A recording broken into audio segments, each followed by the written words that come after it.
What's up, guys? Hope you're doing well today. When it comes to developing the pressing muscles, many pressing exercises come to mind. For the chest, mainly bench press, push ups, and dips.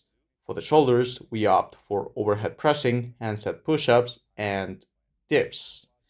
And for the triceps, we have the JM press, diamond push ups, and yes, also the dips. Everywhere I go, I see his face. I just really miss him. Dips have all the right to be called the upper body squat, a complete, challenging, and free weighted movement that is both lengthened and shortened biased, being easiest in the mid portion. It has a deep stretch for all the pressing muscles, builds mobility, and has a high progression potential, be it weight, technique, or reps. A literal jack of all trades. But we must ask the following: is it as good at targeting each of the muscles separately as the other movements? In this video, we will tackle how the dips compare to other pressing variations for size gains, both horizontal, vertical, and tricep biased, starting with... For the sake of simplicity, we will only compare it to the most top-notch movements. Horizontal presses are mainly used to target the pecs, in some cases to bias the upper region. So the movements we'll compare it to are bench press, incline and flat, push-ups, decline and flat, and extended range of motion variations, deficit and ring push-ups, camber bar, and dumbbell press. The reason I am not including machines is because most gym machines suck ass or require a very complex setup, so that eliminates them from the discussion. The criteria we will use is the following: how much of a stretch do you get? How much of a squeeze do you get? How safe is it for the joints? How convenient is it? We will give these a score from 1 to 5, and at the end we tally up the scores. 1, 2, 3, 4, 5. Stretch 3 out of 5. Although you can use techniques like pre-stretching the chest, it is true that the bar itself will restrict how deep you can go no matter what. Still a pretty decent stretch. Squeeze 1 out of 5. Although not as relevant, the squeeze is still a relevant factor when it comes to growth. A better squeeze allows for a better mind-muscle connection, better pump, and believe it or not, a better stretch. The bench press lacks a squeeze at the top since the humerus is fixed and can't adduct. Joint safety 4 out of 5. Although the bench press fucking up your shoulders is a very popular meme, as long as you're not an idiot, work your scapular muscles, warm up properly, and do correct execution, the bench is actually a very safe movement for the joints. Convenience 2 out of 5.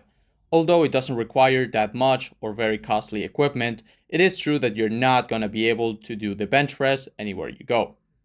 That is, unless you're Bucky and carry the bench, the barbells, and plates everywhere you go. Total score 10 out of 20. The incline variation has 1 extra point in the stretch aspect, so 11 out of 20.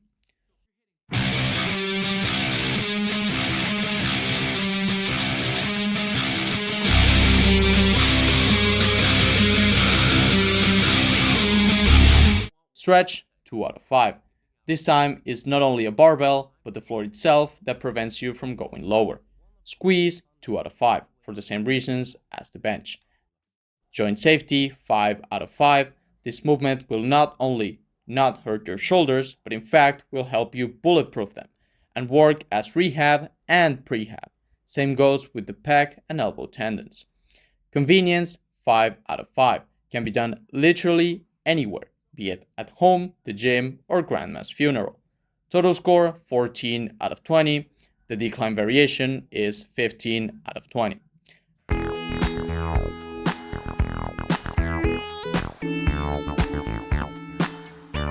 Deficit push-ups, same as push-ups, but with less convenience and a higher stretch, 15 out of 10. Ring push-ups, better squeeze and stretch, less convenience, 18 out of 20. Dumbbell press, better stretch and squeeze, 15 out of 20. And camber bar, only a deeper stretch, 12 out of 20. And now for something completely different.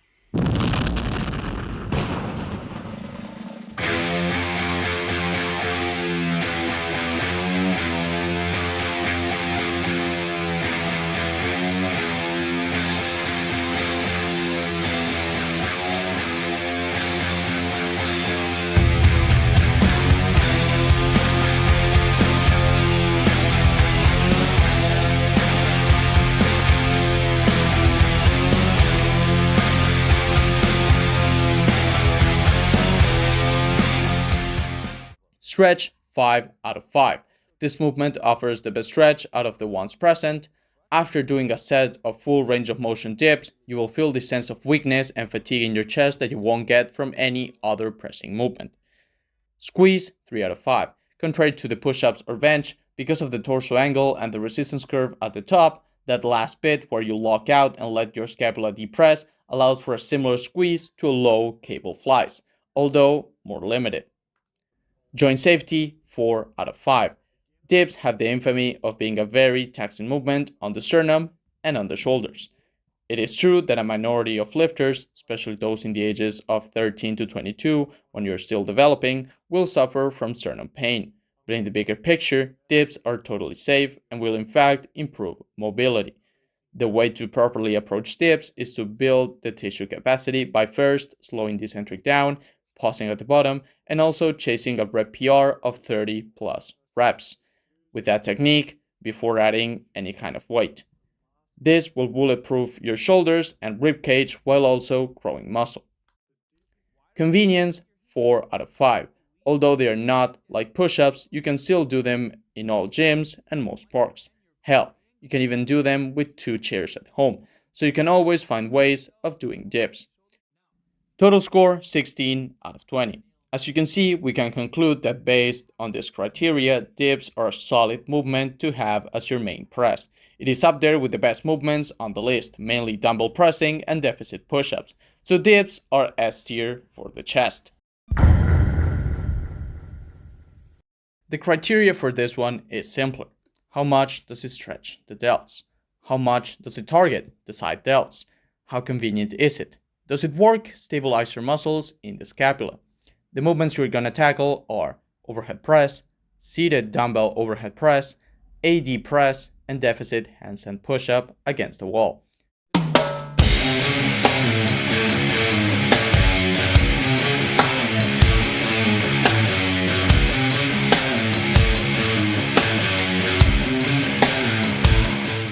Stretch 5 out of 5, side delts 3 out of 5, convenience 3 out of 5, and stabilization benefits 5 out of 5. Overall, 16 out of 20. The dumbbell seated variation is the same, just with less convenience and stretch due to the size of the dumbbells, but it does a better work at targeting the side delts, 15 out of 20. Behind the neck press is the same as overhead press, just with more stabilization and side delt biasing, 18 out of 20. AD press allows for the biggest stretch, but it lacks side delt biasing and convenience, 14 out of 20. Deficit handstand push-up, stretch 5 out of 5, side delt biasing 3 out of 5, convenience 4 out of 5, and stabilizers 5 out of 5. Overall, 17 out of 20. Lastly, shoulder pressing machines are decent, 12 out of 20, except for the fact that they won't have scapular stabilization benefits, as a free weighted version will. That is, if you find a good machine in your gym.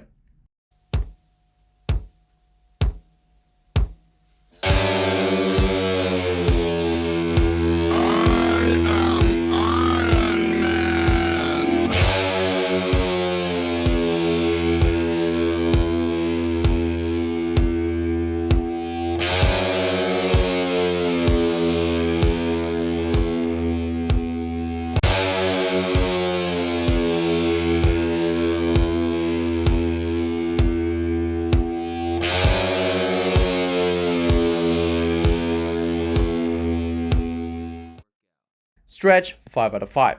In the bottom of a dip, not only are you going to get an amazing stretch for the pecs, but also for the shoulders. Side delts 2 out of 5. Although you can bias more dip towards working the side delts by performing a Bulgarian dip, you're still going to be primarily working the front delt. Convenience, 4 out of 5. Stabilization, 5 out of 5. It may not work in the same fashion as with doing an overhead press. The scapular retraction and protraction during a dip and the fact that you move your body through space in a very disadvantageous position allows you to train the stabilizers to the same degree. Total score, 16 out of 20. As you can see, it is a very good delt builder as well. Although if your goal with vertical pressing is to bring out the side delts, you may want to choose something else, like a behind the neck press or dumbbell overhead press. Now let's compare. The criteria for this one is simple. How much does it stretch the triceps? How much does it work the long head? How elbow and wrist friendly is it?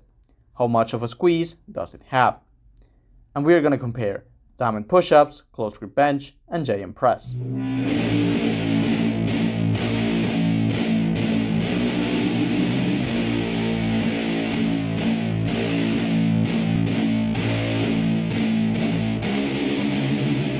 Stretch, 4 out of 5.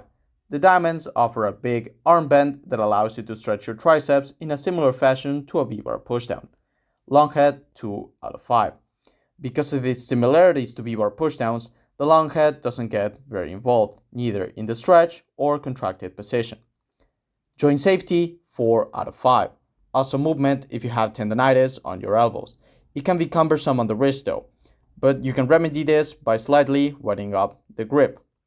Squeeze, 5 out of 5. The lockout on diamond push-ups is brutal. If you want to establish a good mind-muscle connection with your triceps on presses, start with these. It has a fantastic squeeze. Just make sure to bring your hands to the middle of your chest when going down. 15 out of 20.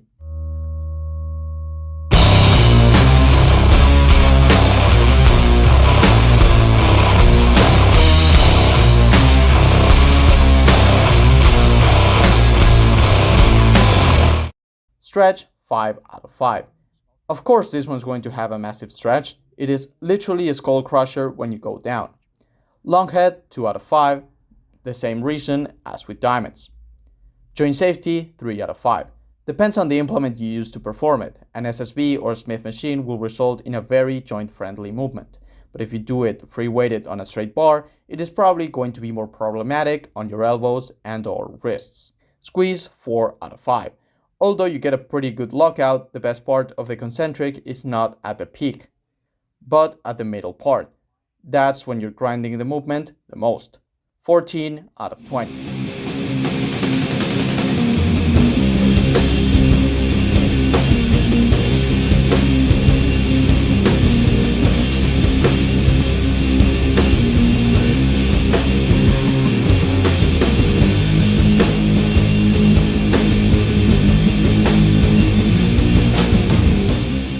Stretch, 3 out of 5. You don't get the same stretch with these, although you can slightly increase the stretch by taking the bar closer to the middle of your pecs. Long head, 1 out of 5. You're simply not involving the triceps as much in the first place, so long head targeting is naturally not going to happen. Joint safety, 4 out of 5. Squeeze, 3 out of 5. You get a decent squeeze, but it lags compared to other variations. 11 out of 20.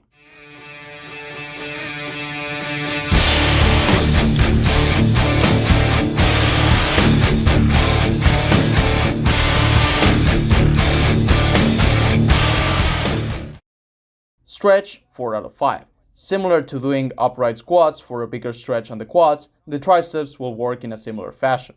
The triceps will be stretched to a high degree due to the higher arm bend of the dips. Long head, 3 out of 5. Since the arms are behind you during the movement, the long head is in a contracted position, similar to doing a kickback, so the long head activation will be higher as a result. Joint safety, 3 out of 5. Although this movement can actually help you bulletproof your joints, it is true that it has caused many elbow issues to a lot of lifters. Squeeze, 5 out of 5. Dips are hardest both at the bottom and top of the movement. Contrary to the JM press, the mid portion is the easiest one of the movement, so not only do you get a good stretch, but also a massive squeeze. 15 out of 20. As we can see, dips are also an amazing triceps builder. So, after analyzing dips under my own criteria, That's a nice argument, Senator. Why don't you back it up with a source? My source is that I made it the fuck up. I can determine with 100% confidence that dips are the Tom Cruise of exercises. If you want an exercise that does everything pretty good, not optimal, not perfectly, but pretty good, then you should definitely incorporate them into your routine, be it as an overloading movement in the 5 to 8 zone, or a higher rep movement in the 10 to 20, or even higher rep ranges as an accessory to more specific movements. If it involves pressing, dips will help. This is the end of the video. Hope you guys enjoyed. Remember, you can always support me in my Ko-fi page in the link in the description. You can donate or become a member and get exclusive benefits. Also, you can DM me at Protein Man Supremacy on Instagram for one-on-one coaching, or if you just want to chat. As always, guys, thanks for watching.